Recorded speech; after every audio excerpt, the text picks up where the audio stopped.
당장 오늘 미연준이 뭐라고 했고 엔비디아 실적이 어떻고 주식시장이 왜 떨어졌고 이런 얘기를 유튜브 돌아다니면서 찾아 들어야 왠지 내가 오늘도 공부를 열심히 한 것 같고 시간 낭비를 안 한 것 같고 그래서 이렇게 누적되면 수익도 더 잘 나올 것 같고 그렇게 생각하시는 분이 계실 텐데 완전히 반대입니다. 어떻게 생각해야 되는지 그 방법을 배우는 게 훨씬 더 중요해요. 오히려 당장 오늘 내일 벌어지는 이런 뉴스와 주가 움직임, 그 이유를 쫓아다니는 게 그게 시간 낭비고 인생 낭비일 수 있어요. 정말 중요한 얘기니까 여러분 오늘 내용 들어보시고 정말 곰곰이 생각해 보셨으면 좋겠습니다. 주식을 막 배우고 있을 때는 이 사람 저 사람 많이 만나서 방법을 찾게 되죠. 그래서 주식하는 사람만 찾아다니지만 어느 정도 나만의 투자 방법이 갖춰지면 주식하는 분들을 뭐 딱히 자주 만나진 않게 돼요. 오히려 다른 분야에 일하시는 분들을 만나서 세상이 어떻게 돌아가는지 이런 사정이나 원리를 듣는 게 투자에 더 큰 도움이 되기도 합니다. 그래도 이런저런 기회로 가끔 주식 투자하시는 분들을 제가 만나는 경우가 있는데 그런 분들 보면 오늘 주식시장이 상승하다가 뭐 갑자기 외국인들이 던지기 시작하면서 빠지기 시작하더라. 미연준에서 기준금리를 빨리 안 내릴 것 같다고 하더라. 그래서 주식시장이 뭐 어쩌고 저쩌고 이런 말을 정말 신명나게 하시는 분들이 있어요. 그렇게 자기 할 말을 실컷 하고 나서는 저는 이렇게 생각하는데 피셔님은 주식시장이 어떻게 될 거라고 생각하시냐 이렇게 물어보는 경우가 굉장히 많죠. 그러면 저는 뭐라고 답을 하냐? 모릅니다. 저는 주식시장을 잘 쳐다보지 않아요. 라고 말합니다. 그럼 굉장히 의아해합니다. 첫 번째 의도는 뭐냐? 어떻게 주식하는 사람이 주식시장을 안 볼 수 있냐? 이런 의문스러운 눈빛. 그리고 두 번째는 이 인간이 나한테 뭔가 감추고 싶은 게 있어서 이런 헛소리나 짓거리는구나. 나를 연맥이려고 하는구나. 이런 두 가지 눈빛이에요. 결론부터 말씀드리면 정말로 주식시장을 잘 안 쳐다봅니다. 정확히 말하면 주식판을 들여다보는 게 아니라 우리가 사는 현실 세상 그리고 경제가 어떻게 돌아가는지 저는 그걸 열심히 봐요. 실물 경제 상황이 이렇게 흐르면 주식시장에서 앞으로 이런 일들이 벌어지겠구나 이런 것들을 보는 게 훨씬 더 중요하다는 거죠. 무슨 헛소리를 하냐 무슨 또 어려운 소리를 하냐 이렇게 생각하실 수 있는데 이 생각하는 방법을 배우는 것만으로도 충분합니다. 자, 우선 솔직히 답을 한번 해보세요. 여러분이 단기 트레이더입니까? 또 매일매일 시세판만 쳐다볼 수 있는 전업 투자자십니까? 그게 아니라면 여러분이 주식시장을 자주 쳐다본다고 뭐 매일매일 뉴스를 전부 살펴본다고 여러분 수익이 더 나왔나요? 그렇지 않을 겁니다. 오히려 자주 쳐다볼수록 일희일비하면서 주식시장이 떨어지면 막 속상하고 오르면 기분 좋고 이런 조울증만 생기고 또 어떤 종목을 놓쳤다 또는 팔았는데 더 오른다 했을 때 후회, 원망, 아쉬움 등으로 스트레스를 굉장히 많이 받아서 내가 이러다가 폭삭 늙겠구나 이런 생각이 더 많이 들으셨을 겁니다. 그림은 코스피 지수인데요. 그날 일하면서 주식시장을 핸드폰으로 많이 보시죠. 주가지수가 오르면 기분이 좋고 지수가 떨어지면 짜증이 나고 기분이 나쁘다 이런 감정 느껴본 적 있으십니까? 자, 그렇다면 좋은 시절은 주식과 함께 간다라는 말을 새겨 들으시기 바랍니다. 맨날 주식판만 쳐다보고 공부한다고 유튜브 채널 보고 또 뭐 레포트 보고 네이버 카페나 블로그나 뒤지면서 다른 사람들의 의견 보면서 많은 시간을 보내고 계신가요? 그럼에도 불구하고 시간이 이렇게 지나 보니까 이뤄놓은 것도 없이 시간만 흘러간다 이런 생각 드신 적 없으신가요? 일단은 이렇게 현실을 자각하는 게 우선입니다. 현실을 있는 그대로 보고 인정할 줄 알아야 내가 더 나은 방향으로 어떻게 변화할 수 있을까? 이 변화를 생각할 수 있고 행동으로 옮길 수 있어요. 여기까지 얘기를 듣고 변화를 줘봐야 되겠다 느끼신 분이라면 가장 먼저 하셔야 될 건 상식적으로 생각하기입니다. 우선 지금처럼 금리가 올라가고 있다는 거 이거 누구나 다 알고 있는 상식이죠. 그럼 금리가 오르는 상황을 상식적으로 생각해보죠. 금리가 올라간다는 소리는 뭐 은행의 예금금리도 올라가지만 대출금리도 올라가고 할부금리도 올라가게 된다. 이건 누구나 알 수 있죠. 그렇다면 고가의 자동차, 가전제품 이런 것들을 대부분 할부로 구매를 하는데 할부금리가 올라가면은 구매가 줄어들 수밖에 없죠.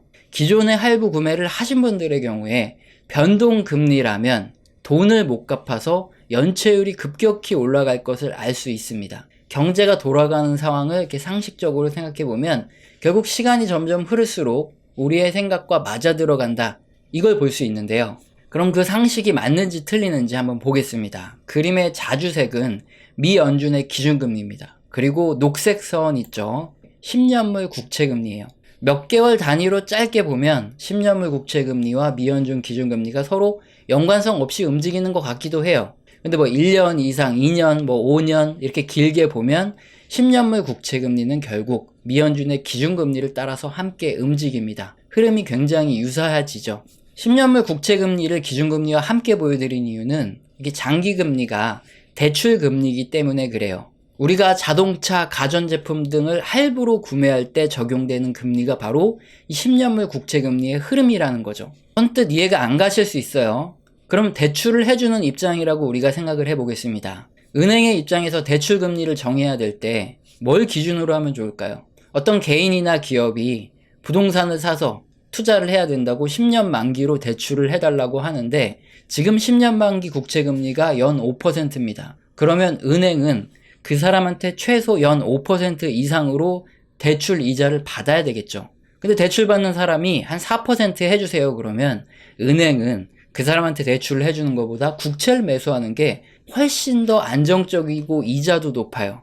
그렇기 때문에 10년 만기 국채금리가 지금 5%라면 대출해주는 사람은 뭐 7%, 8%는 연 이자로 받아야지만 은행이 대출을 해줄 수 있는 겁니다. 그래서 그림처럼 미국 10년물 국채금리와 30년 부동산담보대출금리가 똑같이 움직이죠. 그럼 다시 이 금리 상황, 우리 상식으로 돌아와 볼게요. 지금 미연준 기준금리가 5.5%에서 동결이 되어 있습니다. 이제 발표되는 물가지표에 따라서 한 번 또는 두 번 정도 더 금리를 올릴 수도 있고 동결할 수도 있고 그리고 내년 중순 또는 하반기 정도 됐을 때 기준금리를 인하할 수 있다. 이런 예측이 지배적이에요. 결국에 중장기적으로 이 10년물 국채금리는 미연준 기준금리와 유사하게 움직이기 때문에 우리가 물건을 살 때 뭐 대출을 할 때 들어가는 대출금리 또는 할부금리도 결국에는 미연준 기준금리처럼 내년까지는 쉽게 떨어지지 않겠다. 그리고 높은 수준이 유지되고 어떻게 보면 몇 번 더 올라갈 수도 있겠다. 이걸 우리가 알 수 있습니다. 그럼 이렇게 할부금리나 대출금리가 높을 때 우리가 실제 생활에서 벌어지는 일들을 상식적으로 이미 생각을 해봤죠. 그게 지금 현실에 맞아 들어가고 있는지 보겠습니다. 가장 먼저 생각해 볼 수 있는 거 자동차 할부 구매죠. 지금 뉴스를 보면 자동차 할부 금리가 한 달 새 2배, 사실상 취급 중단이다. 이런 최신 뉴스가 나와요. 대부분 우리가 자동차는 할부로 구매를 합니다. 우리나라의 경우를 보면 자동차 할부 대출은 주로 카드사에서 받고요. 고정금리 상품이 많았죠. 그래서 뉴스에서도 나오는 게 올해 중순까지는 뭐 2% 후반, 3%대에서 받을 수 있던 자동차 할부, 카드 고정금리가 이제는 6에서 8%로 한 달 새 2배 이상 뛰었다. 이런 뉴스가 나옵니다. 그동안 국내 카드사들이 자동차 할부 시장에서 올해 상반기 정도까지 막대한 손실을 감내하고 공격적으로 사업 확장을 했어요. 그래서 할부 금리를 뭐 2%, 3% 고정금리로 해줄 수 있었는데 이제 더 이상 못하는 거죠. 한계가 와서 일제히 할부 금리를 싹 다 올려버렸다는 뉴스입니다. 자, 그럼 이렇게 할부 금리가 갑자기 높아지면 당연히 자동차 구매가 줄어들 수밖에 없겠죠. 그래서 최근 뉴스 보면 최대 574만원 할인, 이 현대차에서 7인승 대형 SUV를 극단적인 할인을 시작해서 판매하고 있다. 이런 뉴스 기사가 나옵니다. 저렇게 큰 흐름을 상식적으로 보고 투자를 하는 사람이라면 단기가 아니라 중장기적으로 투자하는 사람은 어떻습니까? 금리 인상이 예상되는 상황, 즉 2021년이 당연히 피크겠죠. 그 다음에 기준금리 인상이 계속 진행되는 이런 상황에 현대차를 중장기적으로 투자할까요? 안 하죠. 왜냐면 기준금리 인상이 계속 된다 만다 얘기가 나오던 게 2021년이기 때문에 그렇죠. 이때가 피크 정도고 중장기로 현대차를 계속 투자한다? 그렇진 않을 거예요. 물론 단기 트레이더들은 현대차가 해외에서 시장 점유율이 늘어나는 거 이런 것들을 보고 단기로 치고 빠지는 이런 단기 트레이딩은 할 수 있겠지만 우리 같은 중장기 투자자가 상식적으로 봤을 때 분명 금리가 계속 올라가면 할부 금리가 결국엔 올라갈 테니까 결국에 자동차 판매가 줄어들 수밖에 없고 이 친구들은 눈물을 머금고 할인 판매를 해서 마진을 깎아먹을 수밖에 없겠다. 그런 상황을 알고 있죠. 당연히 중장기적으로 투자하는 사람들은 요 근방에서 매도를 했으면 했지 그러니까 금리가 계속 올라갈 때 중장기적으로 투자를 하진 않겠죠. 미국의 경우는 우리나라와 좀 상황이 다릅니다. 미국은 자동차 할부 대출에서 변동금리의 비중이 훨씬 더 높아요. 무디스에 따르면 2023년 올해 상반기에 미국에서 약 770만 대의 새 차가 판매가 됐는데 평균 할부 금리가 몇 퍼센트일까요? 9.5%. 엄청나게 고금리로 만기 6년으로 구입한 것으로 조사가 되고 있습니다. 그러면 당연히 미국은 연체율이 큰 문제가 될 수밖에 없겠죠. 자동차 할부 원금과 이자를 갚지 못해서 연체되는 사람들이 늘어날 수밖에 없어요. 최근 미국 전체 소비자 대출의 2023년 3분기 연체율은 2.5%로 치솟고 있는데 이건 전체 소비자 대출이고 무디스에 따르면 올해 3분기 자동차 할부 대출 연체율은 5.37% 수준으로 치솟아 오르고 있다. 이렇게 쫙 올라가고 있다. 이런 조사 결과가 나왔습니다. 자동차 할부의 연체율이 높아진다는 소식은 자동차 산업뿐만 아니라 전체 경제가 둔화되기 전에 나타나는 좋지 않은 뉴스죠. 금리가 올라가면 자동차 판매도 줄어들고 변동금리라면 연체율이 높아지겠다. 앞서서 우리가 생각했는데 그게 지금 뉴스로 계속 나오고 있는 거죠. 자, 다음으로 이렇게 금리가 오르는 환경에서는 뭐 가전제품도 그렇고 고가의 제품에 대해서 대부분 다 할부로 구매를 하잖아요. 그렇다면 신용카드 연체율 문제도 생각해 볼 수 있습니다. 신용카드 할부도 변동금리죠. 금리가 낮을 때 사람들이 별로 부담이 안 된다 생각하고 비싼 물건을 카드 할부로 구입한 사람들이 상당히 많죠. 금리가 올라가면 카드 할부 이자율도 같이 올라갑니다. 현재 미국의 경우에는 카드 할부 이자율이 연 20%가 넘고 우리나라도 거의 20%대죠. 청구서에 찍히는 금액이 어느 순간 감당이 안 되는 때가 옵니다. 그럼 일단 사람들은 여기저기 주변 사람들한테 돈을 꿉니다.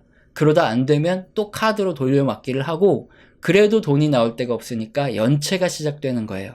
그래서 미국의 지금 자산 100위 이하 비우량 은행들의 기준으로 본 카드 연체율은 7.5%로 치솟고 있습니다. 이게 2001년 IT버블 붕괴 때 2008년 금융위기 때도 이렇게 7.5%로 치솟은 적이 없어요. 근데 왜 이렇게 높냐?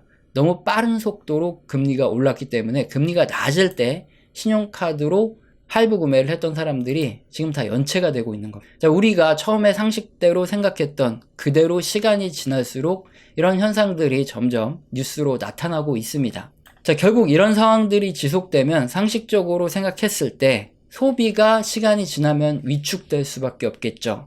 지금 미국의 소매 판매가 강하다, 소비가 강하다는 뉴스가 나오고 있지만 이건 정말 단기적인 뉴스죠. 시간이 지날수록 소매 판매 업체들부터 이렇게 연체율이 늘어나기 시작하면 점점 소비가 감소할 수밖에 없고 실적이 감소될 수밖에 없습니다. 중장기적으로 투자를 한다. 그런 사람들과 같은 경우에는 지금 이런 상황에서 중장기적으로 막 공격적으로 투자를 할 수 있을까요? 그렇진 않아야 되겠죠. 앞으로 소비 감소가 일어나고 잘못하면 과거 소비 감소가 일어났을 때 경기 침체가 왔을 수도 있기 때문에 앞으로 경기 침체가 올 수도 있는 상황에서 두렵겠죠. 자, 이렇게 며칠, 몇 달 정도 기간을 잡고 짧게 단기에 치고 빠지는 것들이 익숙한 단기 트레이더들과 달리 중장기로 투자하겠다 생각하는 사람이라면 이렇게 상식적으로 생각을 하기 때문에 매일매일 주식시장을 들여다보고 뭐 뉴스를 분석하면서 주가가 오르고 내리는 것에 신경을 쓸 필요가 있을까요?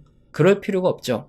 그거보다는 실제 우리가 사는 세상이 어떻게 돌아가고 경제가 어떻게 움직이는지 여기에 더욱 집중을 합니다. 그리고 최대한 상식적으로 앞으로 어떤 일이 벌어지겠다. 이렇게 생각하고 중장기적으로 투자를 할지 말지를 결정하는 거예요. 생업이 있고 뭐 직장을 다니고 하면서 중장기적으로 투자를 할 수밖에 없는 그런 분들이라면 좋은 세월을 주식과 함께 다 날려버리지 않도록 생각하는 법을 바꾸셨으면 좋겠어요.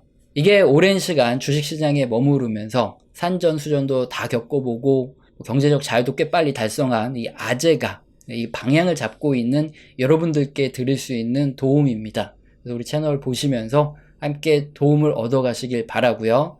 우리 채널에서는 영상 시청하시고 정말 도움이 되셔서 후원 주시는 감사하신 분들이 계십니다. 제가 말로만 때우지 않고 소통을 제대로 합니다. 한 달 동안 교육 같은 이런 소통을 진행하는데 매주 진행하고 있어요. 여기서는 거시경제의 사이클뿐만 아니라 각 산업의 사이클 그리고 그 업황과 함께 움직이는 종목, 기업들에 대한 얘기도 나옵니다. 공개된 영상에서는 하지 못하는 그런 깊은 소통을 하고 있기 때문에 영상 하단에 더보기란 설명란 읽어보시고 내가 해당된다 하시면 메일 주시길 바랍니다. 그리고 영상 맨 마지막에는 우리 채널에서 그동안 어떤 얘기를 했고 지금 어떤 의견을 드리고 있는지 솔직하게 가감없이 설명드리고 있기 때문에 처음 보시는 분은 보시고 도움 받으시길 바랍니다. 과거에는 어떻게 의견을 냈었는지 이런 거 항상 증거 영상도 계속 올려드리는데 귀찮아요. 그래서 그냥 바로 설명을 드릴게요. 우리 엔비디아의 차트가 바로 우리 흑역사를 그대로 증명합니다. 제가 2019년에 유튜브를 시작했는데 2019년 말에 60% 채권을 가지고 있어라 이렇게 얘기했다가 엄청나게 욕을 먹었어요. 비아냥을 거의 한 2020년 3월 코로나 터지기 직전까지 들었습니다. 그랬는데 다행히 현금 갖고 있다가 저점 매수 이제 해야 된다. 우리 현금 갖고 있으니까 이 얘기했다가 블렌집에 부채질 하냐 이러면서 어마어마하게 쌍욕을 먹었어요. 아니 그러면 이게 맞춘 거잖아요. 그럼 이제 경제 채널에서 뭐 와 이러면서 성지순례 어쩌고저쩌고 하면서 구독자가 늘어야 되잖아요. 근데 구독자가 안 늘어요. 조회수도 안 늘고 구독자도 안 늘어 맞췄는데. 그런데 왜 구독자가 늘었냐? 이때 국뽕 영상 같은 거. 그때 우리 기업들한테 전화 돌려가지고 일본에서 이제 수출 규제하기로 했던 품목들 있죠. 그런 거 만들 수 있냐? 그거 만들 수 있다. 그래가지고 그거 방송했다가 국뽕 영상이 터져서 국뽕 채널로 떡상했어요. 그래서 그때 잠깐 국뽕으로 갈까 하다가 도저히 못하겠다. 경제 채널 본연의 임무로 돌아오자 해서 이렇게 그때 이제 구독자가 늘은 거지 이게 저점 매수를 맞춰서 는 게 아니에요. 어쨌든 2020년 이제 하반기 들어가면서 한 6월, 7월, 8월 넘어가면서 엔비디아, 나이키, ASML 빅테크주들이 아주 자주 언급됐습니다. 저도 이제 샀다고 이때 얘기를 하는 바람에 졸지에 추천주가 돼버렸어요. 물론 이런 채널에서 추천주 이런 건 안 하는데 어쨌든 2020년부터 계속 존버 인베스트 했던 기간이죠. 그래서 우리 채널 보면은 이제 어디 뜸하게 가 있다가 어디 이제 처물려가지고 마음고생 하시는 분들이 우리 채널에 와서 존버 하라는 거 얘기 듣고 위안을 삼고 가던 때가 2020년부터 2022년 한 4, 5월 요때까지예요. 근데 2022년 4월에 그때 이제 전향을 하죠. 존버가 아니다. 근데 이때 3월부터 4, 5월 뭐 이때까지 계속 기술주에 대한 우리가 갖고 있는 거 요 정도면 뭐 많이 먹었지 않냐 이렇게 매도 의견을 냈다가 얘기도 안 하고 매도로 전환했다. 존버에서 매도로 갑자기 금세 손바닥 뒤집듯 바뀌었다 하면서 엄청나게 욕을 먹었어요. 변절자 이렇게. 그래서 그때 댓글창이 다 낀 거예요. 욕을 너무 먹으니까. 자, 그렇게 이제 매도를 해야 되는데, 문제는 제가 분할 매도를 하는 바람에, 2022년 5월 이후에 급락을 했어요, 기술주들이. 그래서 못 팔고 물렸습니다. 그래서 2022년 내내 영상 보시면은 2023년쯤에, 초쯤에 아마 뭐 기준금리 인상 중단 얘기 나오고, 뭐 그러면서 반등이 있을 것이다. 그때 팔자. 그때 팔고, 그 다음에 이제 현금 잘 가지고 있자. 2022년에 이제 그런 얘기 굉장히 많아요. 왜냐면 이제 경제 지표들이 하나, 둘씩 경기 둔화, 침체에 대한 얘기가 나오기 시작했으니까. 어쨌든 우리는 팔아야 되니까. 2023년에 갑자기 반등을 주죠. 그때 이제 제가 계속 금리 인상 중단, 요런 기대감이 커진다. 요 얘기를 했기 때문에 저도 이제 그때 상반기에 이제 분할 매도를 다 마쳤어요. 근데 지금 엔비디아가 이렇게 많이 갔습니다. 제가 뭐 거의 한 200달러 후반에서 300달러 가까이 떼서 거기서 거의 다 매도를 했는데 지금 뭐 거의 500달러 가까이 갔어요. 이거 보면 잠이 안 와요. 그래서 엔비디아를 지금 못 쳐다보고 있어요. 근데 어쨌든 뭐 이제 100달러 부근에서 사서 이제 거의 한 300달러 가까이서 팔았으니까 이제 많이 먹긴 했는데 갖고 있었으면은 거의 한 5배 튀기는데 이거 참 환장하겠죠. 그리고 지금 뭐 더 올라갈 수도 있다 이런 얘기가 나오면 미쳐요 사람. 왜 주식을 갖고 있다가 팔았는데 더 올라가면 환장하잖아요. 그래서 지금 약간 이런 흑역사 이게 벌어지고 있다. 이게 지금 현재 의견입니다. 그래서 어떤 의견이냐, 2020년 코로나 이후부터 2022년 요 초중순 그때까지가 존버 인베스트였다면 그 다음부터 이제 하나 둘씩 경기 지표가 둔화되기 시작해서 2023년부터는 사실상 이제 침체를 말하는 침체 인베스트예요. 그래서 이제 여기서는 이제 슬슬 다 정리를 하셔야 되고 이제 리스크 관리를 하셔야 된다. 이게 2023년부터 거의 뭐 명확하게 말씀드려오고 있습니다. 사실 그대로 말씀드리는 거예요. 굳이 뭐 증거 영상도 남기고 하는데 귀찮으니까. 근데 여기서 저희가 핵심적인 부분이 뭐냐, 이런 매수 매도 이 투자 결정을 여러분이 어떻게 하시냐, 이게 중요해요. 우리 채널에서는 어떻게 한다? 경제지표 다수에서 경기 둔화 신호가 나오면 그때는 이제 리스크 관리를 언제부터 경제지표 다수에서 경기 둔화와 침체에 대한 이런 시그널이 나왔냐? 2022년 이제 하반기부터 시작해서 경제지표들이 하나둘씩 경기 둔화에 대한 지표들이 나오기 시작하더니 2013년 되면서 이제 경기 둔화 신호들이 거의 많이 나오기 시작했어요. 확실하게. 자, 그러면 이제 2023년에는 가지고 있던 걸 매도하고 리스크 관리를 해야 되는 거죠. 그리고 이 매도는 사실 테크닉이에요. 오랫동안 주식시장을 하다 보니까 알게 되는 건데, 요거 그림 2022년 내내 보여드렸던 거 아직도 쓰고 있어요. 그때 당시 이게 기준금리가 파란색인데, 이게 거의 1%도 안 올랐을 때, 영상 보면 내내 똑같은 얘기를 하는데, 항상 역사적으로 어떻다? 이게 파란색이 기준금리 인상이 중단되고 하락할 때, 그때 한 번씩 주식시장에 랠리가 꼭 이렇게 오더라. 그때 이제 매도하자. 이 그림을. 어쨌든 이건 뭐 테크닉이죠. 매도는 그냥 테크닉일 뿐이고 중요한 건 우리는 어떻게 간다는 거죠. 원칙대로 간다는 거예요.